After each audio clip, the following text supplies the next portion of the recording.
இன்றைக்கும் இந்த நல்ல நாளில் உங்களை பார்க்கறது ரொம்ப சந்தோஷம். கர்த்தர் நன்மைகளை செய்கிறவர், நல்லவர், பெரியவர், பெரிய காரியங்களை செய்கிறவர். இன்றைக்கும் இந்த நாளில் பெரிய காரியங்களை எதிர்பாருங்க. உங்களுடைய நினைவுகளுக்கும், உங்களுடைய யோசனைகளுக்கும், உங்களுடைய ஜபங்களுக்கும் அதிகமான காரியத்தை தேவன் உங்கள் வாழ்க்கையில் செய்வார்.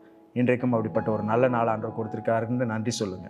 1 பேதுரு 3ஆம் அதிகாரம் 12வது வசனத்தில் இப்படி படிக்கிறோம். கர்த்தருடைய கண்கள் நீதிமான்கள் மேல் நோக்கமாயிருக்கிறது, அவருடைய செவிகள் அவர்கள் வேண்டுதலுக்கு கவனமாயிருக்கிறது. தீமை செய்கிறவர்களுக்கோ கர்த்தருடைய முகம் விரோதமாயிருக்கிறது.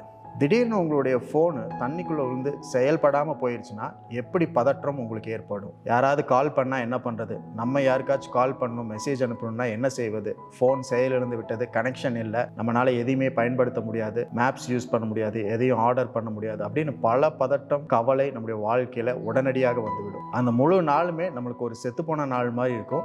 இல்லை ஃபோனை எப்போ ரெடி பண்ணுறோமோ அது வரைக்கும் அந்த நாளே மரித்த நாள் போல், செத்த நாள் போல் நம்முடைய வாழ்க்கையில் இருக்கும். ஏனென்றால் யாரிடமும் தொடர்பில் இருக்கவே முடியாதுன்ற ஒரு பதற்றம் நம்மளுக்கு ஏற்படும். இல்லைன்னா அன்னைக்கு யாராவது முக்கியமாக உங்களை கால் பண்ணுறேன்னு சொல்லியிருப்பாங்க. ஏதாவது ஒரு இன்டர்வியூ காலாக இருக்கலாம், இல்லை வெளிநாட்டிலேருந்து யாராவது கால் பண்ணுறேன்னு சொல்லியிருப்பாங்க. இந்த மாதிரி ஏதாவது முக்கியமான ஒரு கால் வருது அப்படின்னா அன்னைக்கு பார்த்து ஃபோன் இப்படி ஆயிடுச்சுன்னா நம்ம அந்த காலுக்காக எதிர்பார்த்து ஃபோனையே பார்த்துட்டு இருப்போம், எப்போ ஃபோன் அடிக்கும்னு சொல்லி. ஆனால் செயலிழந்து போயிடுச்சுன்னா நம்மளுக்கு பெரிய பதற்றம், பெரிய பயம், பெரிய கோபம் ஏற்படும். ஏனென்றால் தொடர்பு இல்லை, தொடர்பு துண்டிக்கப்பட்டு விட்டது. நம்முடைய தேவன் உங்களுடைய வேண்டுதலுக்காக காத்திருக்கிறார். God is waiting on your call.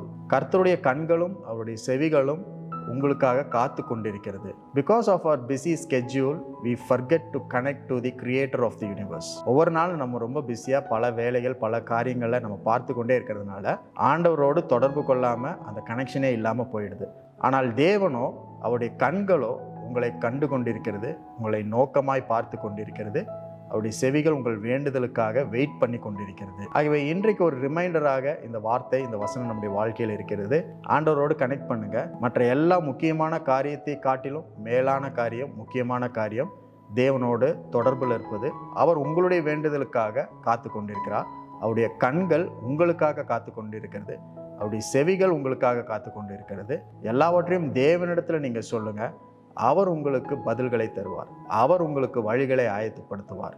மனிதர்களால் முடியாத காரியத்தை தேவன் உங்களுக்காக செய்வார். இதெல்லாம் எப்போ நடக்கும் அப்படின்னா நம்ம அவரிடத்துல போகணும், அவரிடத்துல சொல்லணும். அவர் வெயிட் பண்ண வைக்கக்கூடாது. உடனடியாக ஆண்டவர்கிட்ட எல்லாவற்றையும் நம்ம தெரிவிக்கணும். மெதுவாக சொல்லிக்கலாம், நாளைக்கு ஜெபம் பண்ணிக்கலாம், அடுத்த வாரம் ஜெபம் பண்ணிக்கலாம், நாளைக்கு பைபிள் படிக்கலாம் அப்படின்ற எண்ணம் நம்மளுக்குள்ள எழுந்து கொண்டே இருக்கும். ஆனால் அதையெல்லாம் தாண்டி முக்கியமாக தேவனிடத்தில் சொல்லுவதை நம்முடைய முன்னுரிமையாக வைக்க வேண்டும். You got a direct line with God. Call him, connect with him and communicate your problems. Jesus is waiting for you. கர்த்தருடைய கண்கள், கர்த்தருடைய செவிகள் உங்களுக்காய் காத்து கொண்டிருக்கிறது. உடனடியாக ஆண்டவரோடு தொடர்பு கொள்ளுங்கள், அவரிடத்துல பேசுங்கள், அவரிடத்தில் எல்லாவற்றையும் சொல்லுங்கள். உங்களுக்கான காரியங்களை தேவன் வெளிப்படுத்துவார், உங்களிடம் பேசுவார். இந்த நாள் முழுவதும் தேவனுடைய தொடர்பு உங்கள் வாழ்க்கையில் இருந்து கொண்டே இருக்கும்படிக்கு இந்த நல்ல நாளை கொடுத்ததுக்காக ஆண்டவருக்கு நன்றி செலுத்துங்க.